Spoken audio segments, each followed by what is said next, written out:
તો અમદાવાદમાં પ્રાથમિક શાળાઓમાં હવે બેગલેસ ડેની શરૂઆત થઈ ચૂકી છે। વિવિધ શાળાઓમાં 1 થી 8 ધોરણના વિદ્યાર્થીઓ બેગ વગર શાળાએ પહોંચ્યા છે। બેગ વગર શાળાએ પહોંચેલા બાળકોમાં અનેરો ઉત્સાહ જોવા મળ્યો છે। શાળાઓમાં શિક્ષણ સિવાયની રચનાત્મક પ્રવૃત્તિઓમાં બાળકો જોડાયા છે।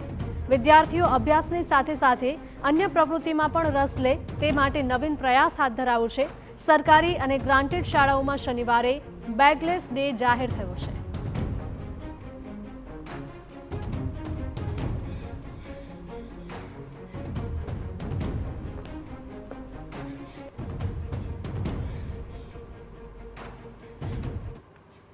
તો આજ મુદ્દે અમારા સંવાદદાતા નરેન્દ્ર રાઠોડ લાઈવ જોડાયા છે। નરેન્દ્ર, જણાવશો કે અમદાવાદમાં પ્રાથમિક શાળાઓમાં હવે બેગલેસ ડેની શરૂઆત થઈ ચૂકી છે। વિદ્યાર્થીઓમાં કેટલો ઉત્સાહ છે?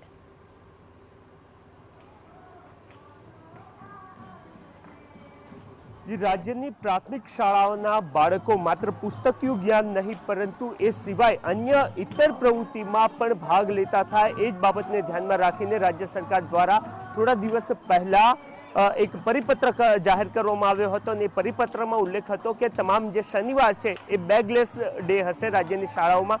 અને આજે પ્રથમ શનિવાર છે ત્યારે અમદાવાદની અલગ અલગ શાળાઓમાં બાળકો પોતાની બેગ વગર અહીંયા પહોંચ્યા છે અને ત્યારબાદ અન્ય જે ઇતર પ્રવૃત્તિઓ છે એ અત્યારે હાલ શાળામાં ચાલતી આપને જોવા મળી રહી છે। સૌથી મહત્વની વાત એ છે કે જ્યાં રાજ્યમાં બાળકો છે એ ચાહે સ્પોર્ટ્સની પ્રવૃત્તિ હોય, સાંસ્કૃતિક પ્રવૃત્તિ હોય કે પછી અન્ય તમામ જે પ્રવૃત્તિઓ હોય એ કરે ખૂબ જરૂરી સરકારને લાગી રહ્યું હતું। અને એ જ બાબતને લઈને કારણ કે વર્ષો પહેલા આપણે જોયું હતું કે જોયફુલ સેટરડે કે જેમાં અડધો દિવસ શનિવારનો શિક્ષણ મેળવવાનું અને ત્યારબાદ અન્ય પ્રવૃત્તિઓમાં બાળકો ભાગ લે એ પ્રકારનું આયોજન પહેલા ચાલતું હતું, પરંતુ વર્ષો વર્ષ એ જે પરંપરા હતી એ બંધ થઈ ચૂકી હતી। પરંતુ એને ફરી એકવાર રાજ્યની શાળાઓમાં લાગુ કરવા માટેનો પ્રયત્ન કરવામાં આવ્યો અને બેગલેસ ડેની શરૂઆત કરવામાં આવી। બાળકો આજે બેગ વગર આવ્યા છે, જરૂરથી કેટલીક જગ્યાઓ પર બાળકો બેગ લઈને પહોંચ્યા પણ છે, પરંતુ ઓલમોસ્ટ જે ઉદ્દેશ હતો કે એ શનિવારને બાળકો અન્ય ઇતર પ્રવૃત્તિમાં ઉપયોગ કરે અને એ જ બાબતને લઈને આજના દિવસની શરૂઆત છે। બાળકો આપણી સાથે છે, એમની સાથે વાતચીત કરીએ।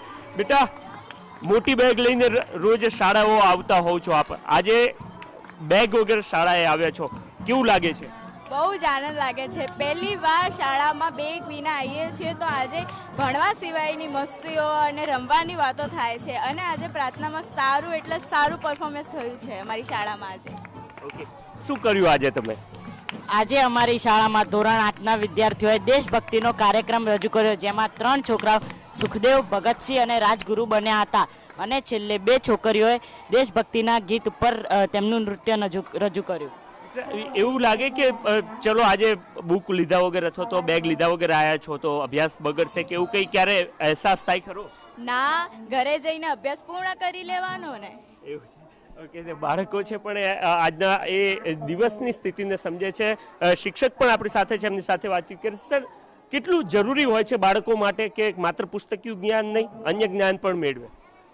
બધા જ પ્રકારનું જ્ઞાન વિદ્યાર્થીઓ માટે ખૂબ જરૂરી છે।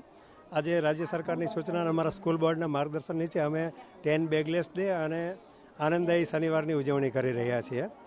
આજે અમારા 8મા ધોરણના વિદ્યાર્થીઓ સરસ મજાની દેશભક્તિની થીમ ઉપર વેશભૂષાનો કાર્યક્રમ, એકપાત્રી અભિનય રજૂ કર્યા છે। અમારા 5મા ધોરણના વિદ્યાર્થીઓ સરસ પર્યાવરણની થીમ ઉપર સરસ તૈયારી કરી અને અહીંયા રજૂઆત કરી છે।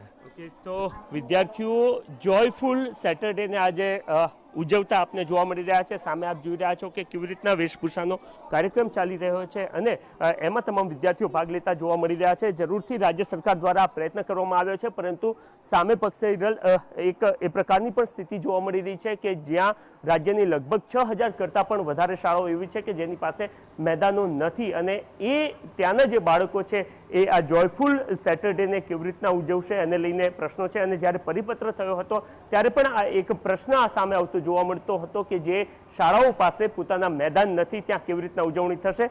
અમદાવાદની અલગ અલગ જે શાળાઓ છે ત્યાં તો આજે ઉજવણીની શરૂઆત થઈ ચૂકી છે અને વિદ્યાર્થીઓ આ જોયફુલ સેટરડેને જોય કરતા એટલીસ્ટ જોવા મળી રહ્યા છે। જી બિલકુલ નરેન્દ્ર, માહિતી બદલ આપનો આભાર।